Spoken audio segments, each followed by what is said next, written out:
And the quiet town of Keddie, California, a calm night in the woods turned into a blood-covered small-town nightmare.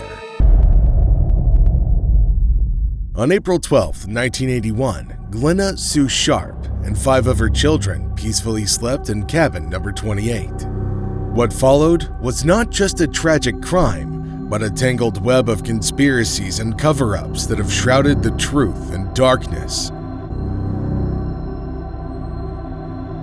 Nestled in the town of Keddie, population 66, Cabin 28 became a haven for Sue Sharp, a mother who was seeking solace for her family of 5 away from her abusive ex-husband. Sue stayed home with the children, and now, without her ex-husband's income, the family was desperately poor.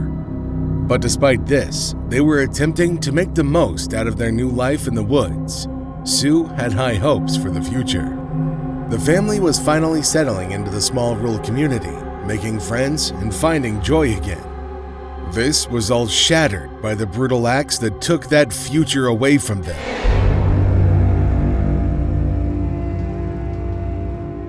April 11th, 1981, Sue's 14-year-old daughter, Sheila, was having a sleepover at her neighbors, the Seabolts. As she wandered back to her home in the early morning after a quiet night in the forest, she could never have guessed what would be waiting for her as she walked up the steps, opened the door, and made a horrific discovery.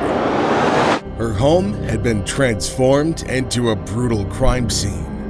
Lying on the floor of her living room were 3 dead bodies, which at the time she didn't even recognize, as the bodies were so brutally injured and bound. On top of this, Tina, Sheila's sister, was missing from the scene, adding to the shock and confusion of the discovery. In a panic, Sheila ran back to the Seabolts' house next door where she was staying and screamed, "There's 3 dead bodies in my house." The Seabolts then called police, who sped to the scene to investigate. In the cabin on the night of the murders, Sue and 5 children were present in the house. 15-year-old John, 12-year-old Tina, 10-year-old Ricky, 5-year-old Greg, and 2 family friends, 17-year-old Dana Wingate and 12-year-old Justin Smart. The crime scene presented a gruesome picture that indicated a vicious and personal attack.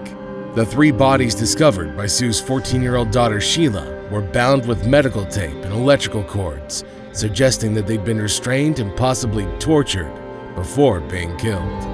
The living room, where all the murders had reportedly taken place, was splattered with blood. Sue Sharp was found lying on her side near the living room sofa, gagged with a blue bandana and her own underwear, which were secured with tape. The autopsy reports later revealed that Sue had suffered multiple stab wounds to her chest and a horizontal cut across her throat, alongside a blunt force trauma to the side of her head that matched the butt of a Daisy 880 Powerline BB or pellet rifle. This combination of stabbing and blunt force trauma suggested a high level of rage directed at her. Her son John and his friend Dana were also victims of severe violence. John's throat had been cut, and Dana exhibited multiple head injuries and had been manually strangled to death.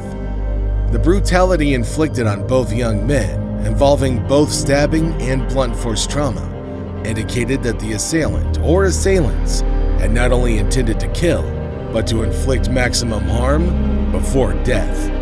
Interestingly, despite the chaos at the scene, Sue's 2 younger sons, Rick and Greg, along with their friend, Justin Smart, were found unharmed in an adjacent room. This fact further complicated the narrative, as it suggested either knowledge of the house's layout or a deliberate decision to spare the lives of the younger children. The initial investigation from police into the murders was sloppy and contaminated the crime scene. Items were moved, blood was smeared, and overall there was a lack of effort put into looking for clues of who might have done this. Reports also indicate that one of the neighbors, Jamie Seabolt, had entered the cabin briefly through the back door to check for survivors, potentially disturbing the scene. Lastly, The lack of noise reported by neighbors and even those in the adjacent cabin raised questions about the time and manner of the attacks, suggesting either a highly controlled assault or some form of muffling to prevent the sounds from carrying.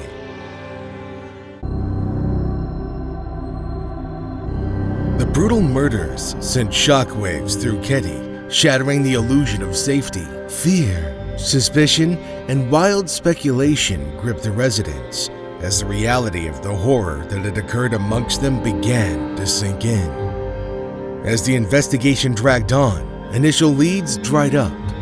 Many pointed fingers at the abusive ex-husband, but he had a rock-solid alibi and was soon ruled out, and all other promising trails turned cold. As the community's patience waned, the mystery deepened, casting a long shadow over the town's once peaceful existence. The house was eventually demolished, and Keddie no longer was a destination people wanted to visit, as its name became synonymous with these crimes. If you don't believe me, Google Keddie. Nothing comes up but the Cabin 28 murders. The once sweet, peaceful retreat has turned into a ghost town with the odd true crime enthusiasts passing through. Years later, new investigators revisited the cold case, unearthing overlooked documents and evidence that had been neglected. Among these was a crucial clue pointing directly to Marty Smart, a local with a complex and troubling connection to the Sharp family. Some have speculated that this is because Sue was consoling Marty's wife, Marilyn Smart, who was reportedly suffering abuse from Marty in their marriage. Perhaps Sue was telling Marilyn to leave Marty. Whatever Sue was saying to Marilyn, it apparently put Marty in a blind rage when he found out that the two were talking. There have also been different reports accusing Marty and Sue of having an affair together, and that Marty's been caught by his wife and wanted to prove his allegiance to her. Either way, a note was found from Marty to Marilyn in the police evidence box that was shoved aside that read, "I've paid the price for your love, and now that I've bought it with 4 people's lives, you tell me we're through? Great." That in and of itself should have sent the cops straight to Marty's doorstep. So, who did he commit this murder with? It's speculated he most likely committed this crime with his roommate and previously convicted felon, John Bo Bobedy. But another detail of this unsolved mystery is that Marty and the police chief were also close friends. And of course they are. Why in every unsolved mystery case is there a dodgy cop covering their friend's ass? Anyway, on top of this, Marty had given the cops a conflicting alibi that night, accidentally let slip that he had lost his hammer, and described it as the same as the one found days after near the crime scene. Reportedly failed a polygraph test, indicating deception or withholding of information related to the murders. He also fled the city soon after the murders to Reno, Nevada with his roommate Bo. His DNA left at the crime scene, and he even confessed to his counselor in Reno that he committed the murders with his roommate Bo. That counselor then reported this to the police, who did nothing. But sadly, even with all this evidence, there's never been an arrest, and now Marty Smart and his buddy Bo are no longer here to serve sentences for their crimes. Despite this, the fresh faces of the Keddie police force are now diligently working to unravel the mysteries of that fateful night and signaling that we might have some new developments in the coming months. One key piece of evidence being re-examined, previously overlooked by the 1980s police, is the tape recording of the call reporting Tina's skull. Oh, I was watching the news, and they were talking about this skull who got at the telephone. They asked for any help. And I was just wondering if you thought of the